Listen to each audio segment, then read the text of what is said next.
हमारे साथ हैं रत्ना त्यागी जी और प्रवीण नंबरदार जी और सर छोटू राम जी के पड़पोते साहिल जी। मैं सबकी राय लेना चाहूंगा। नंबरदार जी, बवाना एलिवेटेड सबसे पहले इफेक्ट करेगा आपको। उसको एक महापंचायत करके उसका उस जिन को बोतल के अंदर बंद किया गांव समाज ने। आज फिर ये जिन दोबारा बाहर निकल के आया है, तो बड़ी चर्चा चल रही है, बड़ी इसकी लंबी चर्चा है कि भाई किस तरह होगा, क्या होगा। इस तरह का जो विध्वंसता के तौर पे विकास की बात जो सरकार कह रही है, कभी भी इस तरह की डरने की आवश्यकता नहीं है। और डर का जो माहौल, अराजकता का जो माहौल, दबाव का जो माहौल बनाया जा रहा है, ये एक राजनीतिक परितृष्णा हो सकती है कि भी राजनीतिकरण किया जा रहा है इस मुद्दे का। तो स्मार्ट गांव का विकास की योजना पर अमल करें।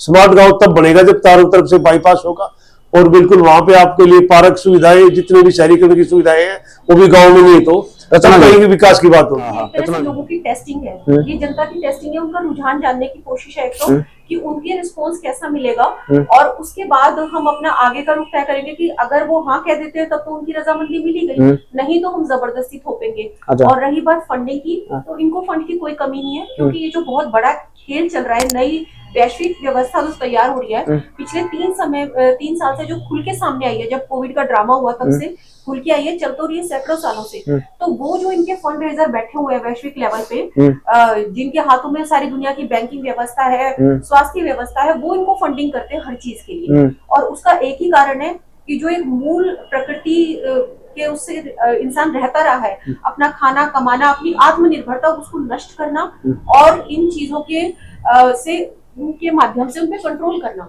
अच्छा, दोनों गलत है, क्योंकि जो लोग ये बोल रहे हैं ना कि बाहर खेतों में से बाईपास आप निकालिए क्या, तो वो उन लोगों ने ही ऐसा इस तरह का तामझाम और इंतजाम किया है कि लोगों के मुंह से ही ऑप्शन निकले, जैसे आप कह रहे हैं निकल के आ रहा है, क्योंकि उनकी नजर ही है कि केएमपी का इतना एरिया एक्वायर करना है, या जितने भी भारत में, दिल्ली में और बल्कि दुनिया में ही खेत है, उन सबको नष्ट करके उसको यातायात का साधन बनाया जाए। आने वाले टाइम में क्या होगा, धीरे धीरे, जैसे आपने लॉकडाउन का सैंपल देखा था, वो एक सैंपल था, तो जब धीरे धीरे लॉकडाउन और लोगों को घर में कैद करने की ऐसी स्थितियां पैदा की जाएंगी, तो वो वाली जो रोड्स हैं, जो एलिवेटेड रोड्स हैं, जो भी है, वो सिर्फ सरकार के जो नुमाइंदे हैं, जो बड़े पूंजीपति हैं, उनके काम आएंगे। वो आम आदमी के लिए बिल्कुल भी नहीं होगा। लोगों को अपनी अभी खेतों की वैल्यू समझ में नहीं आ रही है, कीमत समझ नहीं आ रही है, उनको अभी सिर्फ पैसा पैसा दिख रहा है। उनको ये नहीं समझ में आ रहा कि उनको ये जो पैसे का लालच दिया जा रहा है, ये पैसा तो वैसे भी बैंकिंग सिस्टम बहुत जल्दी ढहने वाली है, बैंकिंग व्यवस्था, करेंसी सिस्टम बहुत जल्दी ढहने वाला है, क्योंकि लोगों के सामने इसका सच आना शुरू हो गया है। लेकिन जो लोगों की असली पूंजी है, जो शुरू से रही है, वो है खेत, उसका जानवर, उसका जो जमीन है जिसमें वो उगाकर खा सकता है। जैसे बवाना में ट्रैफिक है, उस ट्रैफिक का कैसे इंतजाम करें? अगर निकलने के लिए 1 घंटा लग जाता है। ट्रैफिक रोकने की भी चिंता जनता को करने की जरूरत है, इसकी भी चिंता करके सरकार इंतजाम करके बैठी हुई है। आपने देखा होगा 10 और 15 साल के डीजल और पेट्रोल की गाड़ियों पे रोक लगा दी गई, उनकी लाइफ कम कर दी गई, जबकि गाड़ी कितनी भी सही कंडीशन में कुछ भी है, तो अपने आप ये जो है ना नियम लाते जा रहे हैं बिना सोचे समझे, बिना किसी लॉजिक के, और ये चाह रहे हैं कि इलेक्ट्रिक गाड़ियों को प्रमोशन मिले। तो जब ये चीज हो जाएगी, ट्रैफिक की समस्या अपने आप खत्म हो जाएगी। तो सांपला में फिलहाल बाईपास है, तो बाईपास निकलने से पहले क्या हालत थे और अब क्या हालात हैं? बाईपास से कुछ फायदा हुआ है सांपला को? हाँ जी, बाईपास पे पूरा फायदा हो रहा है। बाजार में जो मार्केट वगैरह थी वे सारी बच गई और बाहर निकल गया बाईपास, जो मार्केटिंग थी वो सेफ रहेगी। अच्छा, सांपला मतलब कि सांपला कस्बे को छेड़ा नहीं गया? हाँ, सांपला कस्बे को बिल्कुल भी नहीं छेड़ा। तो मार्केट जो की तो है। हाँ, रोजगार पे कोई असर? रोजगार पे कोई असर नहीं है। अच्छा, बाईपास से क्या फायदा हुआ? जो अंदर से ट्रैफिक जाता था सीधा बाईपास से, तो ट्रैफिक कम हुआ? हाँ जी, ट्रैफिक तो बहुत सारा कम हो गया, जो अंदर से जाता है वो बाहर से जाने लग गया। अच्छा, बहादुरगढ़ एलिवेटेड है जो एकमात्र पुल है, नारायण रोड कहते हैं उसको, पकौड़ों वाले की दुकान के सामने से निकल रहा। तो ये बताइए, पहले उसके नीचे मार्केट थी एक बहुत बढ़िया, कई पीढ़ियों की दुकान थी, मशहूर दुकानें जो कहते हैं, लेकिन वो एलिवेटेड निकलने के बाद अब वहाँ के हालात कैसे हैं? जहाँ से एलिवेटेड निकला है वो तो संगनाबादी एरिया है, लेकिन ये तो हमारा बाहरी क्षेत्र है, यहाँ तो अभी ऑप्शन है कि भी बाईपास निकलने के। वहाँ तो ऑप्शन नहीं थे, वहाँ भी बुरा हाल है और बदहाली की ओर है कि वहाँ पे जो मार्केट पुरानी आबादी थी वो तो बिल्कुल छिन्न होगी और अस्त व्यस्त होगी, और उसका कोई ट्रैफिक का कोई समाधान नहीं निकला। इस देखिए, सरकार जो भी पॉलिसी लाई, आप थोड़ा विरोध करते हो उसका, तो अगर ऐसे हर एक चीज का विरोध करेंगे, जैसे कि आपने बाईपास का किया, तो हर एक चीज का विरोध करेंगे तो फिर तो हम आगे बढ़ ही नहीं पाएंगे। तो अगर मान लीजिए एलिवेटेड को आप मना कर रहे हो, आप बाईपास को मना कर रहे हो, तो पब्लिक तो फंसी खड़ी रहेगी ना, तो क्या इलाज करे इसका?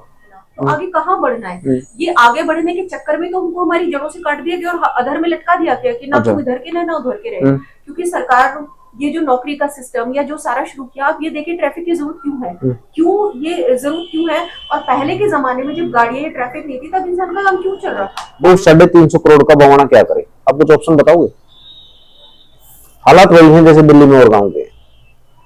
देखिए, अगर ये पैसा क्या जनता को दिया जा रहा है उसकी मर्जी से कि तुम खर्च कर लो, पब्लिक राय दे सकती है, पब्लिक दे सकती है, तो पब्लिक बोले कि ये पैसा हमको दे दो, हम जो अपनी पूरी व्यवस्था अपनी सोसाइटी की, अपने समाज की अपने हाथ में लेंगे। तुम्हारे स्कूल हमको नहीं चाहिए क्योंकि तुम स्कूलों के नाम पे क्या कर रहे हो, अस्पताल खोल रहे हो, नाम स्कूल का चल रहा है, क्या दिया जा रहा है वहाँ पे? बच्चों को दवाइयाँ, इंजेक्शन ये दिया जा रहा है, पढ़ाई के नाम पे कुछ भी नहीं हो रहा है। जैसे कि कोविड के टाइम पे ही इनका नाटक शुरू हुआ था कि इन्होंने फोर्सफुली वो किया लोगों को कि आपको टीका लगाए बिना ज्वाइन नहीं करने देंगे नौकरी। मेरे साथ खुद ऐसा हुआ कि मुझे फोर्स किया गया, मैं सरकारी नौकरी में थी। तो ये भी सरकार जो है मतलब हम सरकारों को वोट इसलिए देते हैं ये सोचिए कि हमारे सुरक्षा का काम करेगी, हमारे समाज की प्रगति का काम करेगी, लेकिन ये करने लगते हैं अपनी प्रगति का काम। तो ऐसे टाइम पे ऐसा क्या था कि इन्होंने इतना फोर्स किया, मजबूर किया, ब्लैकमेल किया? इसका मतलब ये भी किसी और के इशारे पे नाच रहे हैं, है ना? और दूसरी बात ये, मास्क को सबको पता है कि कुदरत ने हमको नाक दिए सांस लेने के लिए, नेचुरल सिस्टम है हमारा जिंदा रहने का। नाक के बिना तो कोई सोच ही नहीं सकता, ऑक्सीजन लेना, कार्बन डाइऑक्साइड, वो बंद इन्होंने करवा दिया। और इन्होंने कहा कि अगर तुम ये नहीं बंद करोगे नेचुरल सिस्टम तो 2000 रुपए फाइन लेंगे। मजे की बात यह कि वो कहीं पे भी लीगल ही नहीं था। पुलिस वालों से रोक के पूछते थे कि भैया चालान दिखा दो, किसी के पास कोई चालान नहीं था। 350 करोड़ अगर बवाना एलिवेटेड नहीं बनवाता तो आपके हिसाब से कहाँ खर्च होने चाहिए? देखिए, बवाना ये चाह रहा है कि पहले तो बाईपास का प्रावधान हो, उसके बाद एक बाजार के लिए मल्टी पार्किंग का सिस्टम हो, अच्छा, और उसके बाद हमारे जो जोड़ तालाब है वो सरोवर जो है उनका सौंदर्यीकरण हो, और उसके बाद हमारे यहाँ पे महिलाओं के लिए पार्क हो, बच्चों के लिए पार्क हो, और वर्ग हमारे जो सीनियर सिटीजन है उनके लिए कोई बैठक या इस तरह का अपना मनोरंजन केंद्र जो शहरों में जो दिल्ली या स्थानीय निकाय सरकारों ने दिया उस तरह की हो। यानी जन सुविधाएं ज्यादा से ज्यादा, जो प्राचीन आबादी क्षेत्र, प्राचीन गांव है, मूलभूत आबादी है, उनका बिल्कुल रहना सहना दुभर है, या कोई नागरिक सुविधाएं नहीं है यहाँ पे। और बिल्कुल एक राष्ट्रीय राजधानी के होने के नाते भी केंद्रीय सरकार भी शुद्ध नहीं लेती यहाँ पे, और स्थानीय सरकारें भी, दिल्ली जो निकाय सरकारें वो भी इस तरह की जो बदहाली के दौर से आज के दिल्ली देहात के जो गाँव गुजर रहे हैं, ये बड़ा ही निराशाजनक और चिंतनीय है। भविष्य में पूरी रूपरेखा में जो वर्ल्ड ऑर्डर आप कह रहे हो कि किस तरह की योजनाएं सरकार लाएंगे, इसलिए जमा पहनाएंगी कि दिल्ली भारत की राजधानी की होने के कारण दिल्ली देहात के हर गांव में तकरीबन ये बदहाल की स्थिति है। सर आप और मैं न्यूट्रल रहते हैं थोड़ी देर के लिए कि दिल्ली बैठी है या हरियाणा बैठा है, तो एक स्टेट में पंचायत है, एक में नहीं है, तो साफ फर्क दिख रहा है। आपका क्या कहना है, दिल्ली में पंचायती राज फिर शुरू होना चाहिए? तो पंचायतों को जो नष्ट करने का काम है वो इसीलिए किया गया है कि जो पावर है, निर्णय लेने की जो पावर है वो आम जन के पास ना रह जाए, और वो ही अपने हिसाब से चीजों को नचाते रहे, घुमाते रहे। आप ये सोचिए, अगर पंचायत होती है या एक निर्णायक मंडल होता है समाज का, इसी समाज की हम बात कर लेते हैं, मान लो इतना पैसा इनको मिल जाता है, तो यहाँ के समाज के शिक्षित अनुभवी लोगों को जोड़कर एक समिति बनाई जा सकती है कि जी अब बताओ हेल्थ पे यहाँ पे क्या काम किया जाए, यहाँ पे स्कूल किस तरह के हों, हमारे बच्चों को ऐसी एजुकेशन चाहिए। तो सरकार का या किसी और का दखल और उन पे निर्भरता ही खत्म है। गांव अपने फैसले खुद ले सकता है, बिल्कुल ले सके। पंचायत को नहीं खत्म होना चाहिए, लोगों का, अगर लोग रह रहे हैं तो उसमें फैसला लोगों का ही होना चाहिए। और जागरूक हुई अपना खुद का, अगर आप जागरूक करोगे तो आप 2 आदमी की और मदद कर सकते हो। शायद आपको जागरूक होना चाहिए। नमस्कार दोस्तों।